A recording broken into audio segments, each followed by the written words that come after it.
Ladies and gentlemen, federal employees, today we're talking about the 3 factors that you need to consider when picking a retirement date, because the date you pick will be a huge determining factor on how your benefits are handled, what benefits you get, what don't you get, what's maximized, what's not maximized when you retire. So we're going to dive right in. And again, like I said, there's 3 main things you want to consider when picking a retirement date. First and foremost, you want to retire near the end of a month. Now, why is that? This is probably the biggest factor when picking a retirement date as a FERS federal employee. And this is because your pension as a FERS federal employee starts the month after you retire. Okay? Let me give you an example. Let's say you retire December 2nd. Okay? December 2nd. You want to retire right then, so you retire December 2nd. When is your pension payable? Well, your pension's payable January 1st, okay? So, technically, between December 2nd, when you retire, and January 1st, you're not getting a salary because you're retired, no salary for you, and your pension isn't payable until January 1st. So you've got almost a whole month of time with no pension, with no paychecks, which most people don't want that, right? So let's do another example. Let's say you retire at the end of a month. Let's say December 31st.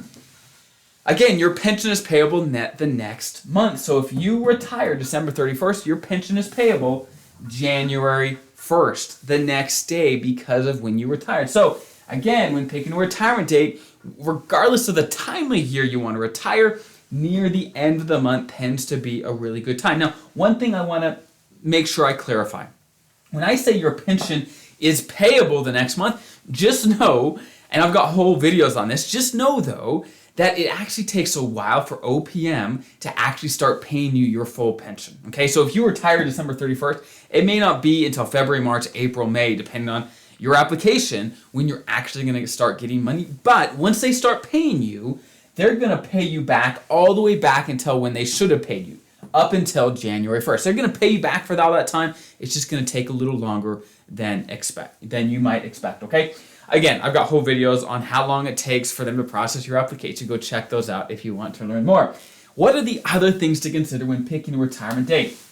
Next, you generally want to retire near the end of a pay period. Now, again, this is not as important as number 1, but still, it's a helpful note to maximize your annual and sick leave. So, for those that don't know, as you know, I'm sure everyone knows that every pay period you accrue annual leave and sick leave. Okay? It accrues over time, right? You build up those hours. Your annual leave is the amount of leave that is use or lose. You can only take so much to the next year. Okay?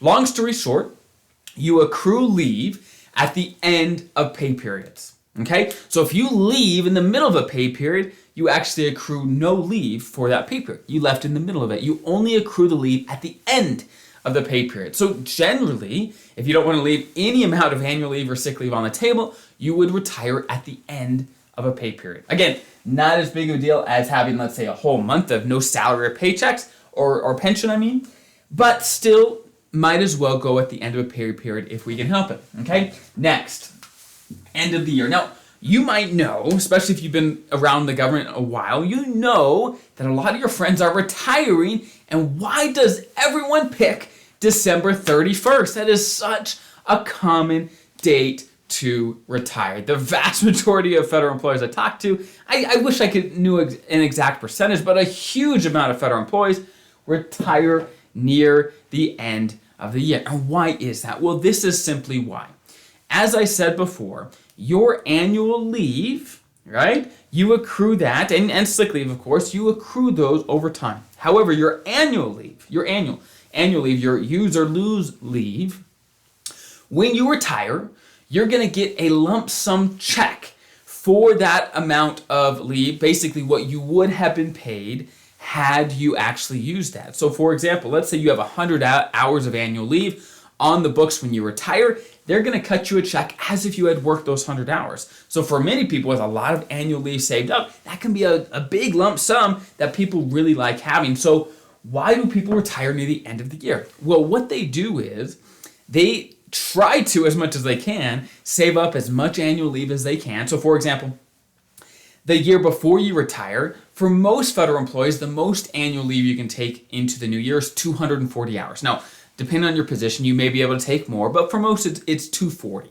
okay? So what a lot of people do is going into that last year of their career, they take 240 hours, okay? And then that last year until December, they save up all their annual leave. And so many people can have 300 plus hours of annual leave that they can cash out in retirement. And simply, the reason people go near the end of the year is because they know if they worked into the new year, there's only so much of their annual leave they can take into the new year without losing some of it, because it's use or lose. So that's why people go to the end of the year, is to maximize their annual leave lump sum payment. Okay, those are really the three criteria you want to think about when picking a retirement date: is near the end of the month, near the end of the pay period, and near the end of the year.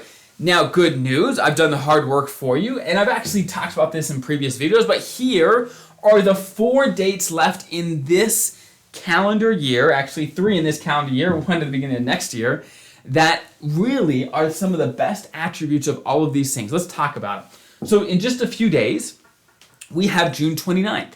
That is the end of a pay period and really close to the end of the month. So for those reasons, that's a great time to retire. The end of November, November 30th, again, the end of the month and the end of a pay period. It's a great thing. Okay, December 31st. Now, December 31st, just so you know, is not the end of a pay period, but it is the end of the month and near the end of the year. Okay, January 11th is actually a little unique, where there's 2 different things. Okay, there's the end of the calendar year, which is December 31st. There's also the end of the leave year.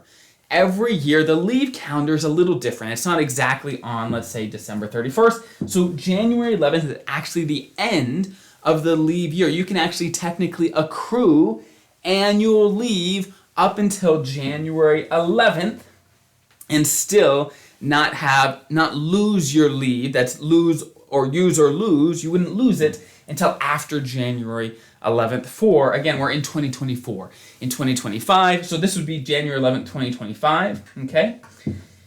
So the dates and the leave year for 2025 and 2026 are going to be a little different, but again, 2024 going into 2025, these are some of the best dates to think about. Now, honestly, let's go big picture for a second.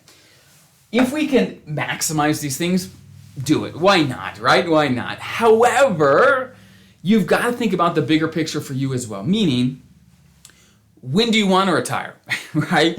When are you eligible to retire? When are you eligible to retire? When can you afford to retire? These are some other questions that we haven't really addressed today, but are a big determining factor on when you're going to want to retire, okay? These are really just the cherries on the top, right? The last 3 things, the icing, but you want to make sure your foundation is strong as well by knowing, are you eligible? Can you afford to retire? All those things, which I've got other videos on as well, so check those out if you want to learn more.